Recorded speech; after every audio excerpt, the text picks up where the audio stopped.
ತೆಲಂಗಾಣದ ಸಂಗಾರೆಡ್ಡಿ ಜಿಲ್ಲೆಯ ಪಾಶಮೈಲರಾಮನಲ್ಲಿರುವ ಸಿಗಾಚಿ ರಾಸಾಯನಿಕ ಕಾರ್ಖಾನೆಯಲ್ಲಿ ಸಂಭವಿಸಿದ ಭಾರೀ ಸ್ಫೋಟದಲ್ಲಿ ಮೃತಪಟ್ಟವರ ಸಂಖ್ಯೆ 34ಕ್ಕೆ ಏರಿಕೆಯಾಗಿದೆ. ಸೋಮವಾರ ಬೆಳಗ್ಗೆ 9:28ರಿಂದ 9:35ರ ನಡುವೆ ಸ್ಫೋಟ ಸಂಭವಿಸಿದೆ. ಈ ವೇಳೆ ಕಾರ್ಖಾನೆಯಲ್ಲಿ 150 ಮಂದಿ ಕೆಲಸ ಮಾಡುತ್ತಿದ್ದರು. ಅದರಲ್ಲಿ ಸುಮಾರು 90 ಮಂದಿ ಸ್ಫೋಟ ನಡೆದ ಸ್ಥಳದಲ್ಲಿ ಸಮೀಪದಲ್ಲೇ ಇದ್ದರು ಎಂದು ಕಾರ್ಖಾನೆಯ ಮೂಲಗಳು ಉಲ್ಲೇಖಿಸಿವೆ. IGP V. ಸತ್ಯನಾರಾಯಣ ಹೇಳಿದ್ದಾರೆ.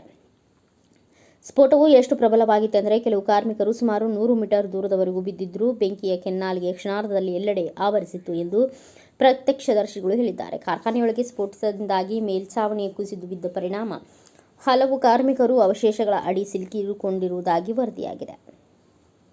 ಪ್ರಧಾನಿ ನರೇಂದ್ರ ಮೋದಿ ಅವರು ದುರಂತಕ್ಕೆ ಶೋಕ ವ್ಯಕ್ತಪಡಿಸಿ ಪ್ರಧಾನಮಂತ್ರಿ ರಾಷ್ಟ್ರೀಯ ಪರಿಹಾರ ನಿಧಿಯಿಂದ ಮೃತ ಕುಟುಂಬಗಳಿಗೆ ತಲಾ 2 ಲಕ್ಷ ಹಾಗೂ ಗಾಯಾಳುಗಳಿಗೆ 50,000 ನಗದು ಪರಿಹಾರ ಘೋಷಿಸಿದ್ದಾರೆ.